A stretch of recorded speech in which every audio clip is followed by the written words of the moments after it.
केसरिया से मन जोगी हुआ रे, दिल झूमे देखो मतवारा हुआ रे, केसरिया से मन जोगी हुआ। हर पल मनाओ केसरी त्योहार। विमल, बोलो जुबान केसरी।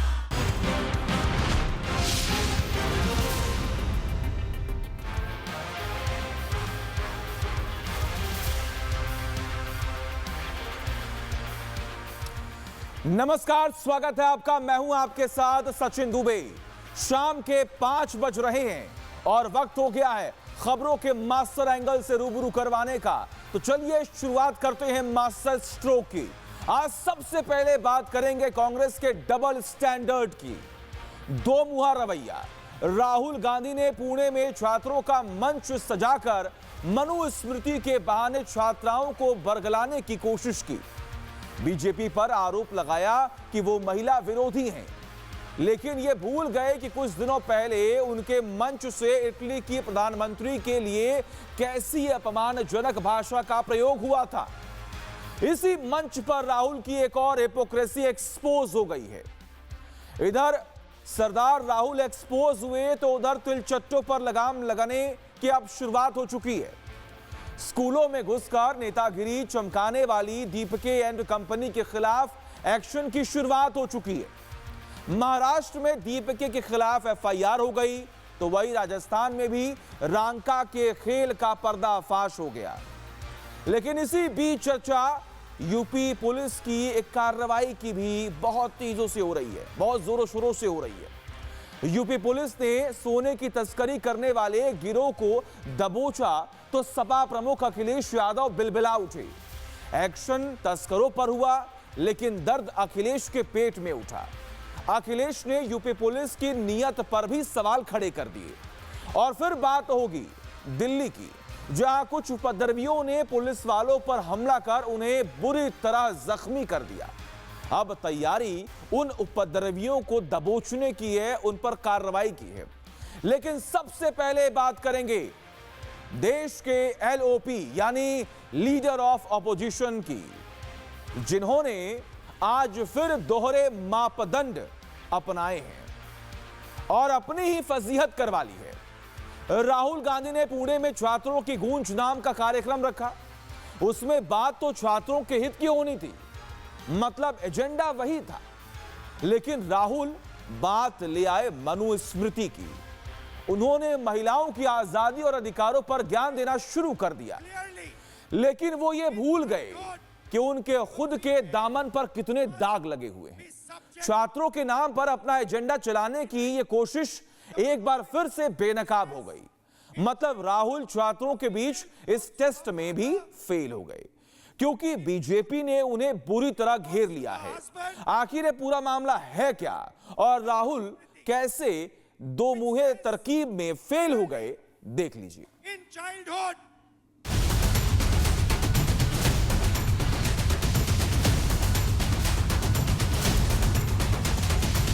हिंदी में एक कहावत है, मुंह में राम बगल में छुरी। पुणे के मंच पर जब राहुल गांधी ने महिला सम्मान की बात करते हुए सरकार पर निशाना साधा, तो यह कहावत चरितार्थ हो गई। राहुल ने पुणे में मंच सजाया, फिर एक बार छात्रों को हथियार बनाया। छात्रों की गूंज नाम के इस कार्यक्रम का एजेंडा छात्रों की बात करने का था, लेकिन राहुल इसे ले गए मनुस्मृति पर। उन्होंने मनुस्मृति का नाम लेकर छात्राओं के मन में असमानता का जहर घोलने की कोशिश की। The Manusmriti which says clearly in childhood a female must be subject to her father, meaning the Manusmriti says in childhood a female belongs to her father, in youth she belongs to her husband, when her lord is dead she belongs to her sons. A woman must never be independent. This is a direct quote from the Manusmriti. And these words are a shame, because these words should never ever have been spoken. इस दौरान राहुल ने एक बड़ी सी screen पर प्रधानमंत्री मोदी समेत BJP के तमाम नेताओं के बयान काट छांट कर चलाए ताकि एजेंडा पोषित हो सके। राहुल की इस बरगलाऊ क्लिप में पीएम मोदी का वो संदेश भी शामिल था जो उन्होंने दिल्ली के प्रदर्शन के बाद दिया था। पीएम ने गाली देने वाले जेनजी को माफ करते हुए ये चिंता जताई थी कि गाली देने वाली कूलनेस हमारी युवा पीढ़ी को गर्त में ले जाएगी। मैं समाज के अंदर जो आक्रोश है उसको भली भांति समझ सकता हूं। एक कल्चरल शॉक है कि हमारी बेटियां इस प्रकार की भाषा कैसे बोल सकती हैं, लेकिन समय है इन बच्चों को गले लगा करके राह दिखाने का। एक गुमराह बच्चे हैं, उनको राह दिखाना हमारा काम है। उनको सजा देना, अदालतों के चक्कर कटवाना, समाज में उनको प्रताड़ित करना, इससे हम परिस्थितियां नहीं बदल पाएंगे। प्रधानमंत्री देश की युवा पीढ़ी को समझा रहे थे, उन्हें सिखा रहे थे कि गाली देने से काम नहीं चलेगा, लेकिन राहुल इसमें भी महिला एंगल तलाश लाए। बेटियां इस प्रकार की भाषा कैसे बोल सकती हैं? एक कल्चरल शॉक है कि हमारी बेटियां इस प्रकार की भाषा कैसे बोल सकती हैं। तो मेरा सवाल है और आपसे सवाल है कि जंतर मंतर में गालियां लड़कों ने भी दी और लड़कियों ने भी दी, बट प्रधानमंत्री कह रहे हैं कि गाली देना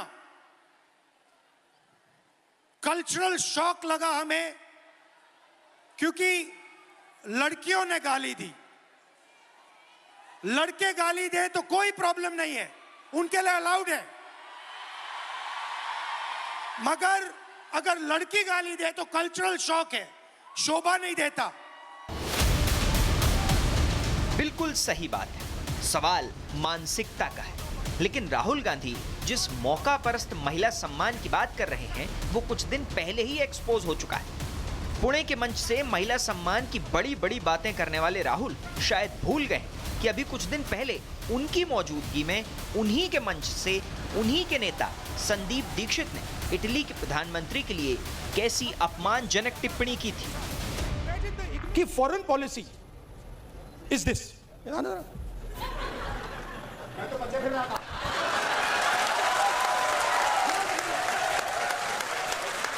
अब पता नहीं किसने डाला, कहां से घुसा। Imagine the ignorance foreign policy. एक चीज पूछ सकता हूं? हाँ। मेलनी समझ के तो नहीं पकड़ा था।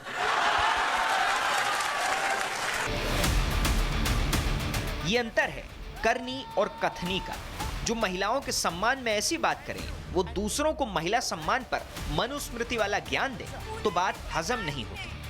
तभी तो जैसे ही राहुल ने छात्रों की गूंज के नाम पर अपना हिडन एजेंडा परोसने की कोशिश की, बीजेपी हमलावर हो गई। बीजेपी नेताओं ने राहुल को जमकर लताड़ा। राहुल गांधी जी देश में अराजकता फैलाने के लिए बच्चों के बीच जहर डालने के लिए ये काम करते हैं। राहुल जी फ्रस्ट्रेशन में और अपनी चीजों को छुपाने के लिए देश में ऐसे कांड करते हैं। महिला सम्मान की बात पर बीजेपी ने राहुल पर जबरदस्त निशाना साधा। ये कार्यक्रम पुणे में हुआ, इसलिए महाराष्ट्र बीजेपी राहुल पर ज्यादा हमलावर दिखी। महिला सम्मान का ढोल पीटने वाले राहुल गांधी से महाराष्ट्र बीजेपी महिला अध्यक्ष चित्रा वाघ ने तीखा सवाल किया और उन्हें महिला आरक्षण के मुद्दे पर एक बार फिर घेर लिया। राहुल गांधी महिला सशक्तिकरण पर बात करते हैं, यह बिल्कुल हास्यास्पद है। यदि राहुल गांधी में थोड़ी भी शर्म बची है तो उन्हें तुरंत महिला आरक्षण को अपना समर्थन देना चाहिए। यानी महिला सम्मान वाला कार्ड खेलकर राहुल खुद ही फंस गए, क्योंकि बीजेपी ने उनकी हिस्ट्री निकाल कर रख दी। तो राहुल ने बीजेपी और आरएसएस पर सवाल उठाए तो बीजेपी नेताओं ने उन्हें आड़े हाथों लेने में देर नहीं की। पूर्व केंद्रीय मंत्री और बीजेपी नेता स्मृति ईरानी ने तो उन्हें महिला सम्मान की याद दिलाते हुए वंदे मातरम के मुद्दे पर भी घेर लिया। सुनिए। कांग्रेस पार्टी के एक अहम नेता ने महिलाओं और महिलाओं के नेतृत्व के समर्थन की बात की है, मैं उनसे कहना चाहती हूं विनम्रता पूर्वक, कृपया प्रधानमंत्री जी की इस मुहिम को कि देश की महिलाओं को संसद में नेतृत्व करने के लिए 33% आरक्षण का बिल त्वरित रूप से लागू हो, इस प्रयास में प्रधानमंत्री जी का सहयोग करें। न सिर्फ हम ये कहते हैं कि यत्र नार्यस्तु पूज्यन्ते रमन्ते तत्र देवता, लेकिन साथ ही हमारे धर्म में हम माँ भगवती, माँ लक्ष्मी, माँ सरस्वती की आराधना करते हैं। मैं उस अहम नेता को एक और निवेदन करती हूँ, वंदे मातरम में भी जिन पंक्तियों को कांग्रेस मुख्यालय में रोका गया, उन पंक्तियों में माँ दुर्गा का उल्लेख है। जिस दुर्गा स्वरूपा को हम शक्ति के केंद्र की दृष्टि से उपासना करते हैं, उस दुर्गा माँ का जय घोष, वंदे मातरम का पूरा मंचन, पूरा गायन कांग्रेस मुख्यालय में हो। इस मुद्दे पर न सिर्फ बीजेपी बल्कि उसकी सहयोगी पार्टियां भी कांग्रेस पर हमलावर दिखी। शिवसेना नेता शाइना एनसी ने राहुल को आईना दिखा दिया, देख लीजिए। राहुल गांधी को पहले मनुस्मृति पढ़ना चाहिए और फिर मनुस्मृति के ऊपर बयानबाजी देना। आज 21वीं सदी में जहां एनडीए की सरकार देख रही कि महिला शिक्षित, सुरक्षित, आत्मनिर्भर हैं, ऐसे योजनाएं जहां वो लखपति दीदी बने, ड्रोन दीदी बने, पायलट्स बने, जाएं अंतर्राष्ट्रीय स्तर पे भारत को रिप्रेजेंट करने, साइंटिस्ट है, वहाँ वो मनुस्मृति की याद करते हैं। शायद उनको पहले पढ़ना चाहिए और फिर बयानबाजी करना चाहिए, क्योंकि हकीकत ये है कि वो सिर्फ प्रोपेगेंडा मास्टर है। ये तो हुई एजेंडा एक्सपोज की बात, लेकिन हमने शुरू में आपसे कहा था कि राहुल एक ही मंच पर एक ही दिन में 2 बार एक्सपोज हुए। तो दूसरी बात आपको बताने जा रहे हैं। राहुल के चमचों की टोली उनके कार्यक्रम को सुपर सक्सेसफुल बनाने के लिए तरह तरह के हथकंडे अपनाने में लगी हुई है। कभी लोगों को पैसा देकर बुलाने की कोशिश, तो कभी झूठे वीडियो। लेकिन इस बार ऐसी ही एक कोशिश फेल हो गई, क्योंकि माइक ऑन रह गया। कैसे राहुल और उनकी टोली का पर्दाफाश हुआ है, हम आपको वो भी दिखाएंगे, लेकिन जरा मंच पर क्या हुआ वो सुनिए। I'll ask you a thing. Yeah. So we just address them in Marathi saying Pune Manje Prem. Okay. It means Pune means love. Pune Manje Prem. Pune Manje Prem. Pune Manje Prem. I'll ask you. Yeah. And I say Pune Manje Prem. Sir Pune में आए हैं, तो पुणे वालों के लिए भी तो कुछ खास मैसेज सर। पुणे मंजे प्रेम। Thank you. पुणे मन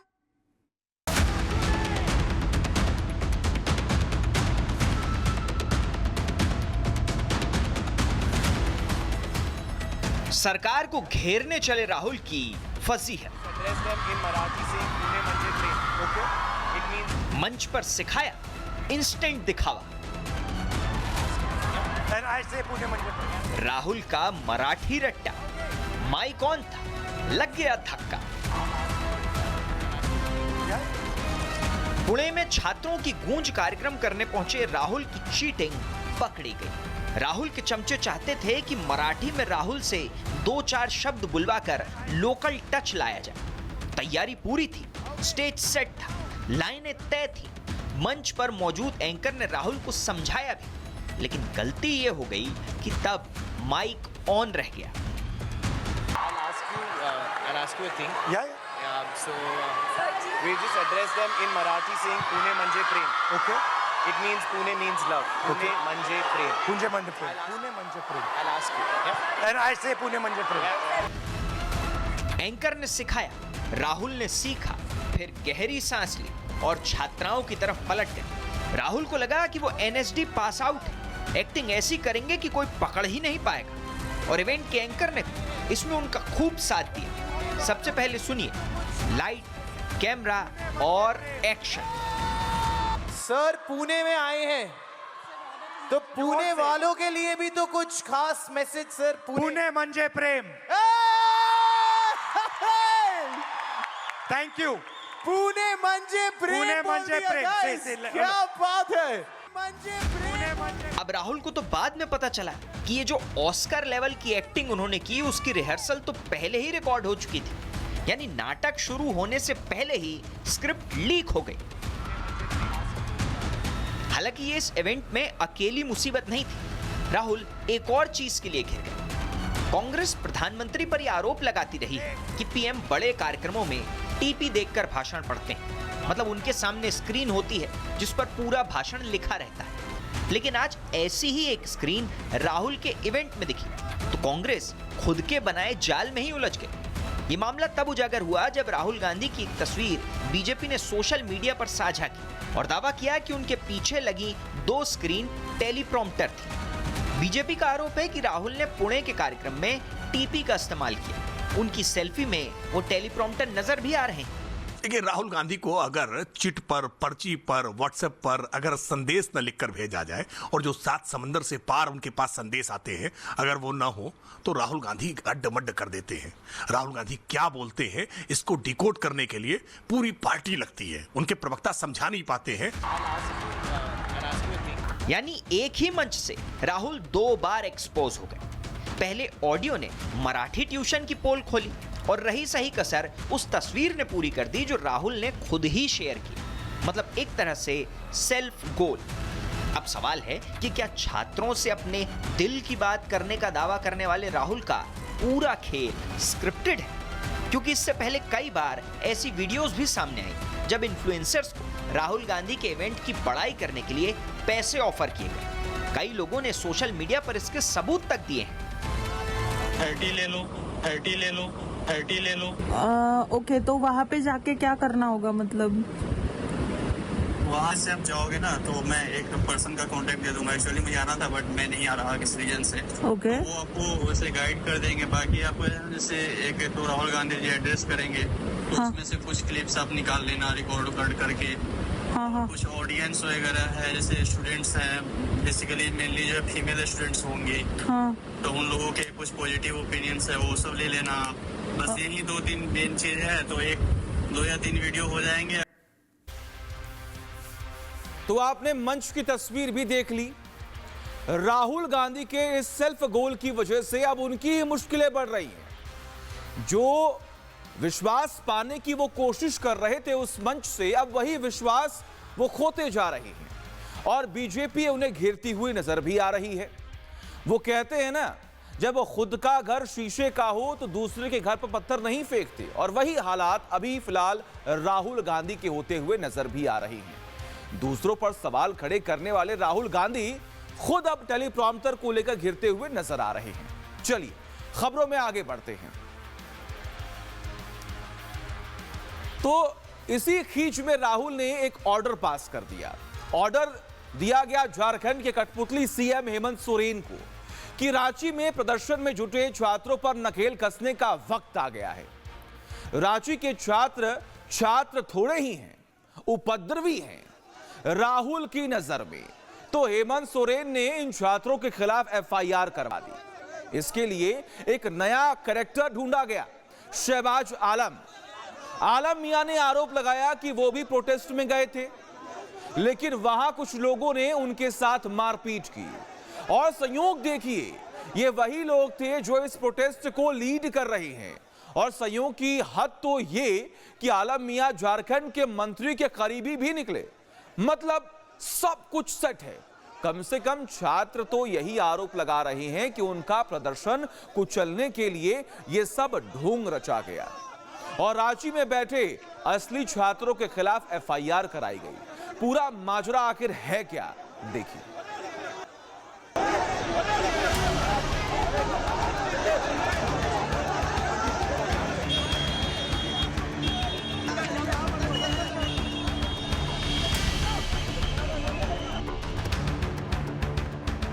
एक तरफ छात्रों की गूंज, दूसरी तरफ छात्रों पर बेरहमी।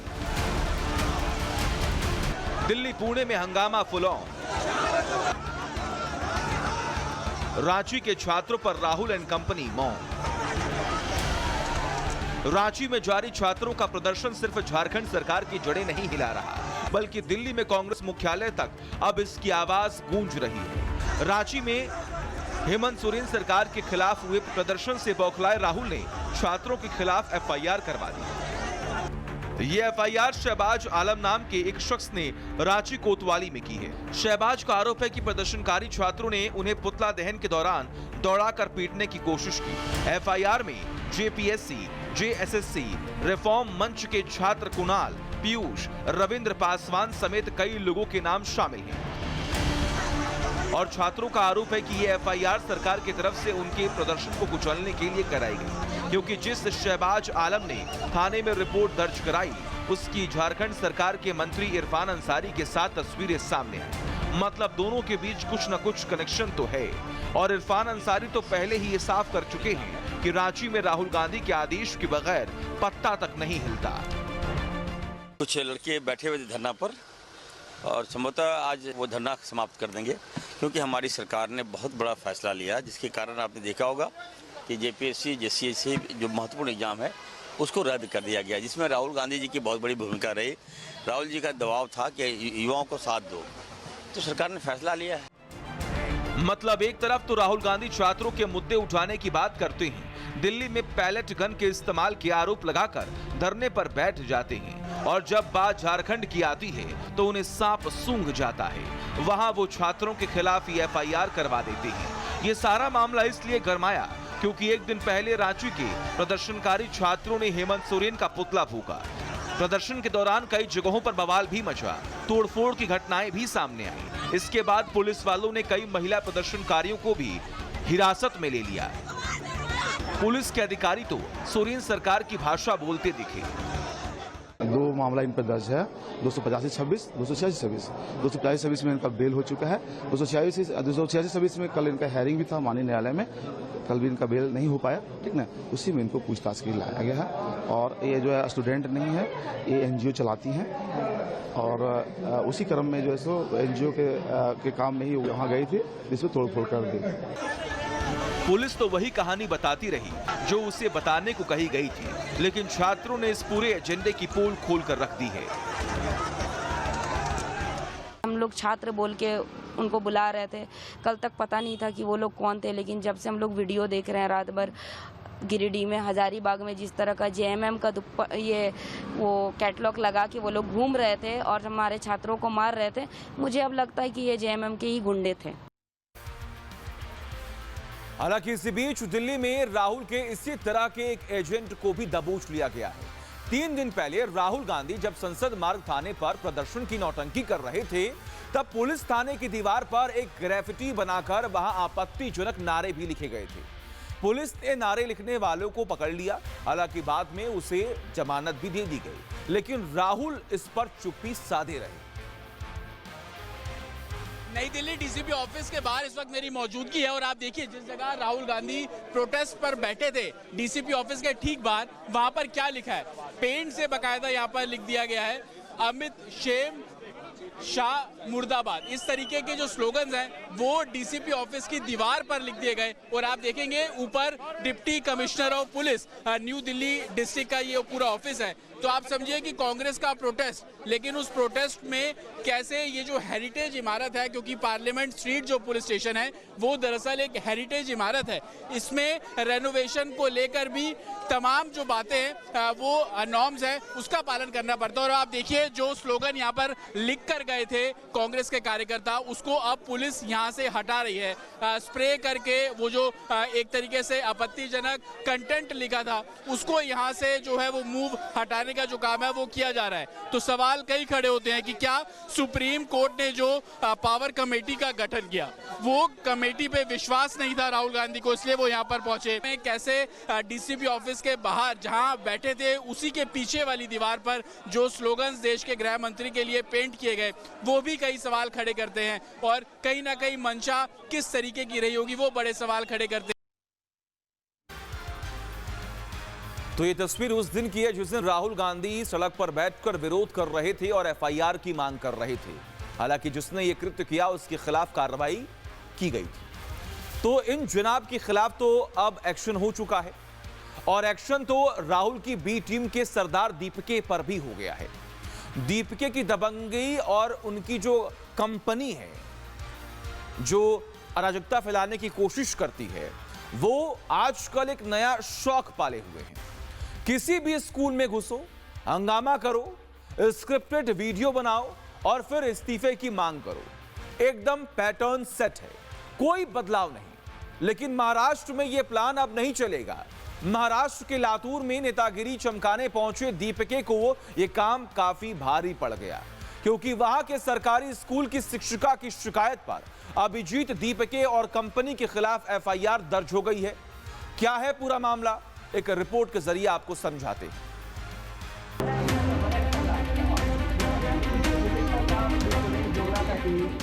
स्कूल सुधारने निकली दीपिका एंड कंपनी अब खुद सवालों के घेरे में है। कभी स्कूलों में घुसकर जबरन वीडियो रिकॉर्डिंग, कभी बच्चों को बैठाकर कैमरे के सामने सवाल जवाब, तो कभी शिक्षकों से तीखे सवाल और कथित तौर पर बदसलूकी के आरोप। सवाल यह है, क्या स्कूल ठीक करने के नाम पर क्या स्कूल की व्यवस्था ही दीपिका एंड कंपनी बिगाड़ रही है? सरकारी स्कूलों में कमियां हैं तो उन्हें सामने लाना चाहिए, लेकिन कमियां दिखाने और बिना परमिशन स्कूल में घुसकर क्लासरूम की व्यवस्था में दखल देने में फर्क होता है। और अब यही फर्क दीपिका से पूछा जा रहा है। क्या कैमरा हाथ में आते ही किसी को भी स्कूल में घुसने, बच्चों से पूछताछ करने और शिक्षकों को कटघरे में खड़ा करने का अधिकार मिल जाता है? अब इसीलिए महाराष्ट्र के बीड प्रशासन ने बड़ा फैसला किया है। स्कूलों में फोटो और वीडियो रिकॉर्डिंग को लेकर दिशा निर्देश जारी किए गए हैं। निर्देश के मुताबिक स्कूल में किसी विषय पर फोटो या वीडियो बनाने से पहले प्रिंसिपल की अनुमति जरूरी होगी। प्रशासन का तर्क है कि स्कूल के समय में ऐसी गतिविधियों से बच्चों की पढ़ाई और स्कूल के कामकाज पर असर पड़ सकता है। भीड़ में तो सिर्फ रोक लगाई गई है, लेकिन लातूर में मामला इससे भी आगे बढ़ गया। यहाँ एक सरकारी स्कूल की शिक्षिका की शिकायत पर अभिजीत दीपिका और कंपनी के खिलाफ एफआईआर दर्ज हुई है। शिकायत में आरोप है कि टीम बिना अनुमति स्कूल परिसर में पहुंची, छात्रों के बीच बैठकर सवाल जवाब किए, स्कूल के कामकाज में बाधा डाली और पूरे घटनाक्रम की वीडियो रिकॉर्डिंग की गई। पुलिस ने इन आरोपों की जांच शुरू कर दी है। शिकायत में शिक्षकों को धमकाने और स्कूल की छवि खराब करने के आरोप भी लगाए गए। जाहिर सी बात है, स्कूल में घुसने या वीडियोग्राफी करने के लिए नियम कायदे होते हैं। अगर आपको किसी स्कूल की शिकायत करनी ही है तो आप वहां के डीएम और शिक्षा विभाग के अधिकारियों से कर सकते हैं, लेकिन दीपिका एंड कंपनी ने ये रास्ता नहीं चुना। अब दीपिका प्रशासन के इस आदेश का विरोध कर रहा है। उसका कहना है कि स्कूलों की बदहाली सामने आनी चाहिए और कैमरे पर रोक नहीं लगनी चाहिए, लेकिन पारदर्शिता के नाम पर मनमानी की इजाजत भी तो नहीं दी जा सकती, क्योंकि स्कूल कोई राजनीतिक मंच नहीं, बच्चे किसी राजनीतिक अभियान का हिस्सा नहीं और शिक्षक किसी सोशल मीडिया ट्रायल के किरदार नहीं। सवाल वही है, क्या स्कूल ठीक करने के लिए नियमों को तोड़ना जरूरी है और व्यवस्था सुधारने के नाम पर शिक्षकों को सार्वजनिक तौर पर कटघरे में खड़ा करना कितना जायज है?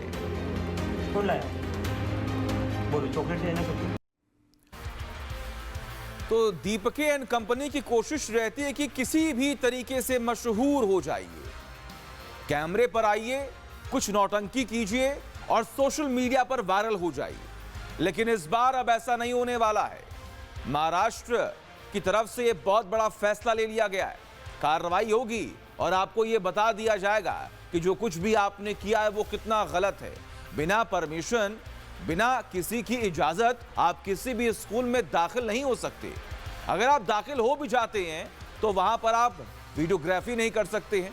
आप वहां पर जाते हैं, बच्चों से पूछताछ करते हैं, सवाल जवाब करते हैं। यहां तक कि जो शिक्षक वहां पर मौके पर मौजूद थे लातूर में, उन्होंने आरोप लगा दिया कि अपमानजनक भाषा का इस्तेमाल किया गया। तो मुश्किलें तो बढ़ती हुई दिखाई दे रही हैं। इधर दीपिका का बुरा वक्त शुरू हुआ तो उधर उसके खासम खास आशुतोष रांका की भी मुश्किलें बढ़ गई। जयपुर के सरकारी स्कूल में घुसने की कोशिश करने वाले रांका को गांव वालों ने पीट दिया था, लेकिन अब यह मामला कानूनी शक्ल ले चुका है और रांका की मुश्किलें अब और बढ़ने लगी हैं, क्योंकि गांव के लोगों ने उसके खिलाफ सख्त कानूनी एक्शन की मांग कर ली। आपका जिक्र एफआईआर में हुआ है, कितना आक्रोश है आप लोगों में? देखिए, रेखा शर्मा अगर एफआईआर दर्ज कराए ग्रामीणों के ऊपर तो किस विषय पे कराई है, और कराई तो स्वतंत्र है, करवाओ, कोई दिक्कत नहीं है।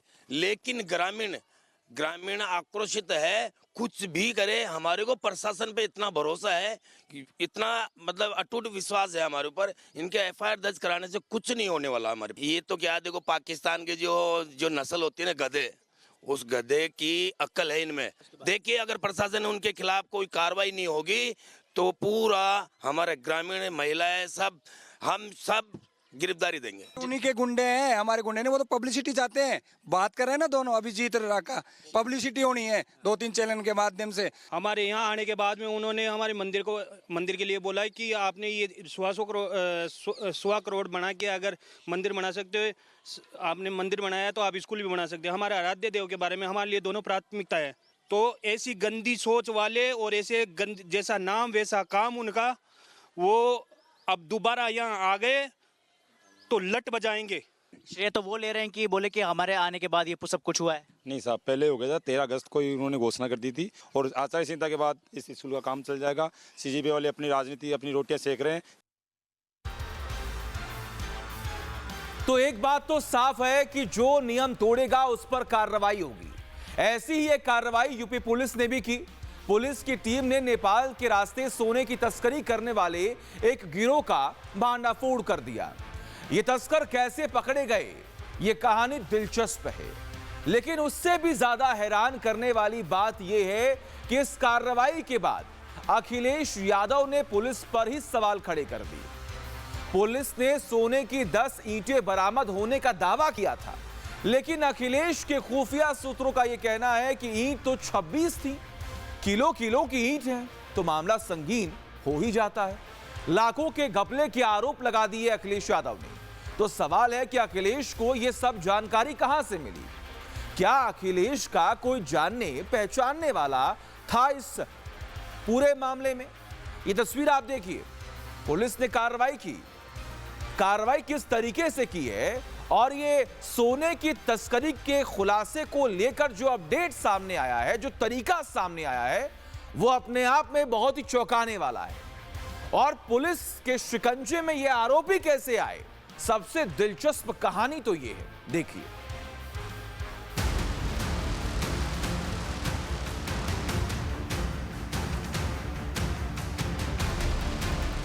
कहते हैं किस्मत खराब हो तो ऊंट पर बैठे आदमी को भी कुत्ता काट लेता है। यूपी के कन्नौज में पुलिस की गिरफ्त में खड़े इन आरोपियों की किस्मत आज कुछ ज्यादा ही खराब थी। तभी तो सोने की तस्करी करने वाला ये गिरोह खुद ब खुद पुलिस के हत्थे चढ़ गया। यूपी पुलिस के मुताबिक उनकी एक टीम जब कांवड़ यात्रा की ड्यूटी करके लौट रही थी तो उसके हाथ ये तस्कर लग गए। पुलिस के मुताबिक कन्नौज के तालग्राम इलाके में लखनऊ आगरा एक्सप्रेसवे पर उनकी वैन की टक्कर एक निजी गाड़ी से हो गई। पुलिस ने सामान्य घटना समझकर कार की तलाशी ली तो पुलिस वालों के हाथ मानो खजाना लग गया, क्योंकि टक्कर मारने वाली कार में एक बैग में करीब 10 किलो सोना मिला। सारा सोना ईंट के आकार में तस्करी के लिए ले जाया जा रहा था। हर ईंट का वजन करीब 1 किलो माना जा रहा है और पुलिस का दावा है कि बरामद सोने की कीमत करीब 15 करोड़ 39 लाख रुपए के आसपास है। लखनऊ आगरा एक्सप्रेसवे से प्रभारी निरीक्षक तालग्राम और एसओ सकरामा ने 2 लोगों के कब्जे से 10 किलोग्राम सोना बरामद किया है। इसमें से एक संदीप जायसवाल है जो महाराजगंज का रहने वाला है, दूसरा सरोज पंत है जो नेपाल का रहने वाला है। ये दोनों लोग ब्रेजा गाड़ी से नेपाल से दिल्ली ये सोना ले जा रहे थे। इसका वैल्यूएशन कराया गया तो ये 24 कैरेट सोना पाया गया है और इसकी कीमत 15 करोड़ 39 लाख पाई गई है। पुलिस ने इस सोने को बरामद कर लिया। माना जा रहा है कि ये नेपाल से तस्करी के लिए लाया जा रहा था, लेकिन चर्चा इस घटना से कहीं ज्यादा उस बयान की हो रही है जो अखिलेश यादव ने दिया। यूपी पुलिस की इस कार्रवाई पर अखिलेश ने सवालिया निशान लगा दिया। अखिलेश ने सोशल मीडिया पर एक पोस्ट की और लिखा, 10 दिखाया 16 गटकाया, भाजपा की पुलिस की माया। अखिलेश ने दावा किया कि उस कार में सोने के 26 बिस्किट थे, जबकि पुलिस ने सिर्फ 10 बिस्किट बरामद होने की बात कही। मतलब बाकी 16 बिस्किट हड़पे जाने के आरोप अखिलेश ने लगाए। साथ ही ये भी लिख दिया कि पुलिस आगे इन सोने के बिस्किट के बदले पीतल के बिस्किट रखकर हेर फेर कर सकती है। यानी अखिलेश ने सीधे यूपी पुलिस की नीयत पर सवाल खड़े कर दिए, जबकि पुलिस ने इस इंटरनेशनल तस्करी का भांडाफोड़ किया और बरामद की गई सारी बिस्किटें सामने भी दिखाई, लेकिन अखिलेश को फिर भी एतबार नहीं। ऐसे में सवाल यह है कि अखिलेश को कैसे पता चला कि गाड़ी में 26 बिस्किट थे। अगर उन्हें ये पता है तस्करी कितने की थी तो कौन कर रहा था ये भी पता होगा। कन्नौज वैसे भी सपा के प्रभुत्व वाला इलाका है, तो अखिलेश पर सवाल उठने लाजमी हैं। तो अखिलेश ने योगी की पुलिस पर सवाल उठा दिए, मतलब वो 27 की तैयारी में पूरी तरह जुट गए। तो योगी भी कम नहीं है। सीएम योगी आदित्यनाथ ने अखिलेश के परिवारवाद वाले बयान को आधार बनाकर उनकी ढंग से क्लास लगा दी। पहले ये काम इसलिए नहीं होता था क्योंकि समाजवादी पार्टी की एजेंडे में गरीब कोई मुद्दा ही नहीं था। आज आपने उनका बयान पढ़ा होगा, समाजवादी पार्टी के मुखिया का। बबुआ ने आज एक बयान दिया है, कहा है कि जब हमारे परिवार के सभी लोग सांसद हैं इसीलिए तो सपा सपा बनी हुई है।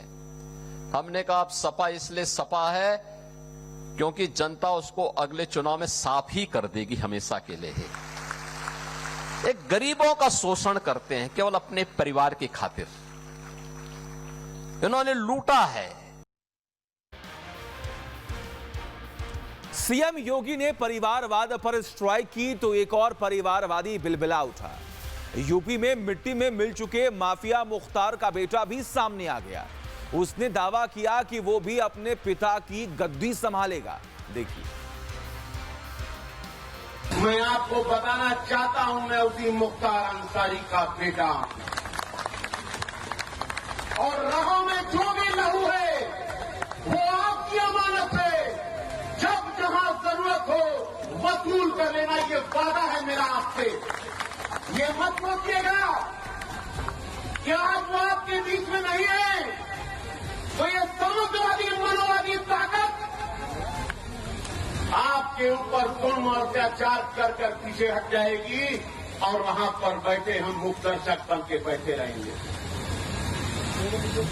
मैं आपसे बस इतना कहना चाहता हूं कि मेरे लगों में भी वही लहू है जो आपने अपने बेटे, अपने भाई मुख्तार अंसारी को दिया था। यहां बहुत सारे लोग बैठे होंगे जो मेरे पिता के साथ क्रिकेट खेले होंगे। आओ के सामने अपन बहादुरी का बखान बता।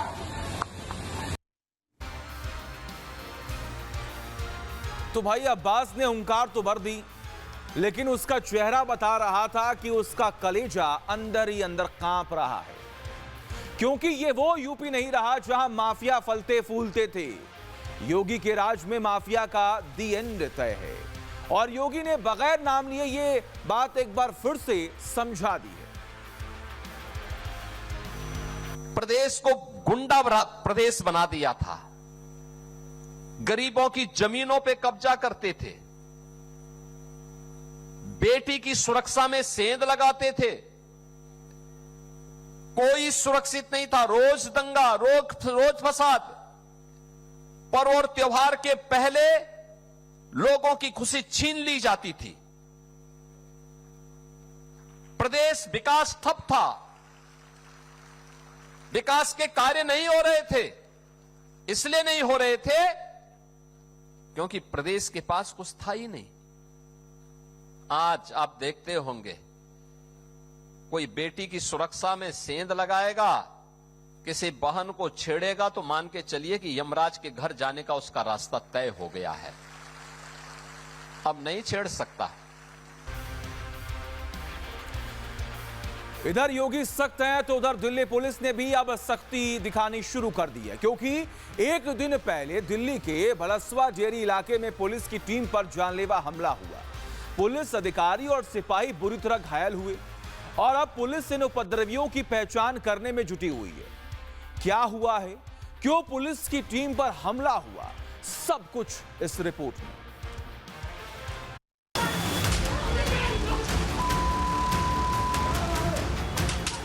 तस्वीरें दिल्ली के बलसवा डेरी इलाके की हैं, जहां लाठी डंडा ईंट जो भी हाथ में आया उससे खाकी पर हमला बोल दिया गया।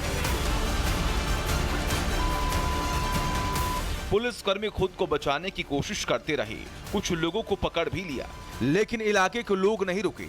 इस हमले में युवकों के साथ महिलाएं और बच्चे भी शामिल नजर आए।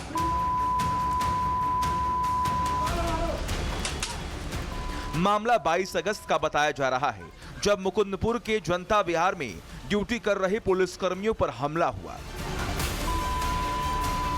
बीट स्टाफ के हेड कांस्टेबल दिनेश और राजेश पेट्रोलिंग और चेकिंग कर रहे थे। इसी दौरान बिना वैध दस्तावेज वाली एक बाइक मिली, जिसे पुलिस ने जब्त कर थाने में जमा करा दिया। करीब आधे घंटे बाद बाइक मालिक और उसके परिवार के कुछ लोग पुलिसकर्मियों से भिड़ गए। आरोप है कि विवाद बढ़ा तो आंखों में मिर्च पाउडर डाला गया, फिर ईंट और डंडों से हमला शुरू कर दिया गया। मदद के लिए पहुंचे हेड कांस्टेबल टीनू को भी निशाना बनाया गया। हमले में तीनों पुलिसकर्मी घायल हैं। हेड कांस्टेबल दिनेश के सिर पर चोट आई। पुलिस ने मौके से 17 साल के एक नाबालिग को पकड़ लिया। बाकी आरोपी मौके से फरार हैं। पुलिस के मुताबिक मुख्य आरोपी सुनील उर्फ पंकज एक हिस्ट्री शीटर है और उसके खिलाफ 5 पुराने मामले दर्ज हैं। पुलिस टीमें फरार आरोपियों की तलाश में दबिश दे रही है। इनकी हिम्मत देखिए, पुलिस कार्रवाई करने पहुंचती है तो ये पुलिस पर ही हमला कर देते हैं। 3 पुलिसकर्मी गंभीर रूप से घायल हैं। इन्हें न तो पुलिस का डर है न कानून का खौफ, लेकिन अब इस खौफ को पुलिस खत्म करेगी। दिल्ली में पुलिस पर यह हमला किसने किया, इसकी तलाश जारी है। वहां क्या हालात हैं और क्यों यह घटना घटी, दिल्ली के उसी स्पॉट से हमारी सहयोगी की एक ग्राउंड रिपोर्ट आपको दिखाते हैं। इस वक्त हमारी मौजूदगी है जनता विहार इलाके में और ये वही पोस्ट ऑफिस है जहां पर पुलिस वालों को पीटा गया है। आपको बता दें कि पुलिस पेट्रोलिंग करने यहां पर पहुंची हुई थी। उसके बाद एक बाइक सवार आता है और वो बाइक जो है पुलिस चेकिंग करती है। ना उनके पास डॉक्यूमेंट होते हैं, ना ही हेलमेट होता है। उसके बाद पुलिस उस बाइक को जब्त कर लेती है। जब्त करने के बाद जो परिवार वाले हैं और जो मालिक है वो पहुंचता है यहाँ पर और मिर्ची पाउडर लेकर पहुंचता है। जो पुलिस कर्मियों की आंखों में जो है मिर्ची पाउडर डाला जाता है। उसके बाद उनकी बुरी तरह से पिटाई की जाती है। आपको बता दें बीच बचाव करने टीनू जो हेड कांस्टेबल है वो भी पहुंचे हुए थे, जिसके बाद उनकी भी पिटाई की गई। आपको बता दें कि इलाके का जो बदमाश है पंकज वो फिलहाल फरार चल रहा है। एक 17 वर्षीय नाबालिग को जो है पुलिस ने गिरफ्तार किया है और अब पूछताछ चल रही है। इलाके में लगातार पुलिस दबिश भी दे रही है। बाकी जो फरार आरोपी है उनको ढूंढने की पूरी कोशिश जो है वो की जा रही है। इसके बाद दिल्ली की एक और खबर आपको दिखाने जा रहे हैं। यह खबर इसलिए क्योंकि ये आपके लिए जानना बहुत जरूरी है। दिल्ली के जसोला गांव में 15 साल का बच्चा पतंग उतारने के दौरान बड़े नाले में बह गया। पतंग उतारते वक्त नाले में गिरा और बह गया। सुनने में यह घटना कितनी मामूली सी लगती है, लेकिन आप ये जानकर हैरान रह जाएंगे कि वो लड़का अब तक नहीं मिला है। कल ये घटना हुआ और अब तक वो बच्चा नहीं मिला। घटना के बाद आसपास के लोगों ने उसकी तलाश की। बात नहीं संभली तो पुलिस को बुलाया गया। हालात बिगड़ते देख पुलिस एनडीआरएफ की टीम को रेस्क्यू ऑपरेशन में शामिल करना पड़ा, लेकिन फिर भी कोई सुराग हाथ नहीं लगा। मासूम कहां है किसी को जानकारी नहीं है। परिवार का रो रो कर बुरा हाल है। बच्चे के पिता ऑटो चलाते हैं। उनका कहना है कि हम गरीब लोग हैं, इसीलिए प्रशासन भी हमारी कोई मदद नहीं कर रहा है। क्या कहना है बच्चे के परिवार वालों का, जरा सुनिए। नाला है जहां जिसमें बच्चा गिरा हुआ है। देखिए आगे उधर रस्सी लगाकर स्थानीय स्तर पर कोशिश की जा रही है। सामने पेड़ पर बच्चा चढ़ा था जो कि नीचे चला गया और उसके बाद इसमें बह गया। अब ये आम रास्ता है। रास्तों की हालत जरा दिखाइए विकास। इस तरफ देखिए लोग किस तरीके से आ रहे हैं, कितनी मुश्किल हो रही है। और आइए आप आइए देखिए ये स्थिति है। ये आम दिनचर्या है, लोग इन रास्तों का इस्तेमाल करते हैं। अगर यहाँ से स्लिप होते हैं तो फिर देखिए कहाँ जाएंगे। इस तरफ की तस्वीर आप दिखाइए सामने। ये इतना गहरा नाला है, ये ओपन है पूरी तरह से और इसी में गिरने के बाद अभी तक बच्चे को लेकर कोई जानकारी नहीं मिल पा रही है, ना ही कोई रेस्क्यू ऑपरेशन चल रहा है। स्थानीय लोग रस्सी वस्सी लगाकर कोशिश कर रहे हैं। तो ये स्थिति है जसोला की, आप देखें। और इसी नाले में बच्चा गिरा हुआ है, लापता है। 24 घंटे से ज़्यादा का वक्त हो चुका है। बच्चे की उम्र 15 साल थी, यानी तकरीबन हाइट आप मान लें इतनी हाइट होगी, दिखाइए एक तरफ, इतनी हाइट होगी। तो इस हाइट का बच्चा जो है वो यहाँ पर अभी तक नहीं मिल पाया। तो आप अंदाजा लगाएं कि कैसी स्थिति है। हम यहाँ लोगों से भी बात करते हैं। ये ऐसे ही इसकी हालत है नाले की? हाँ जी सर। अच्छा, बच्चा 15 साल का बताया जा रहा है, कहाँ फंस गया? सर इधर ही कहीं फंसा है, कुछ पता नहीं लग पा रहा है। इसके नीचे भी हो सकता है क्या? आस-पास में भी हो सकता है या आगे निकल चुका होता है। कंफर्म तो यही है कि डेथ तो हो चुकी है उसकी, 24 घंटे हो चुके हैं। अब आप सोचिए कि उस परिवार पर क्या बीत रही होगी जिसने अपने 15 साल के बच्चे को प्रशासन की लापरवाही की वजह से खो दिया है। 24 घंटे से ऊपर का वक्त हो गया है, लेकिन उस 15 साल के बच्चे का अब तक कोई भी सुराग नहीं मिला है। कार्रवाई की बात तो कही जा रही है, लेकिन कब होगी कार्रवाई, अब तक ये सबसे बड़ा सवाल है। वक्त एक छोटे से ब्रेक का, देखते रहिए रिपब्लिक भारत।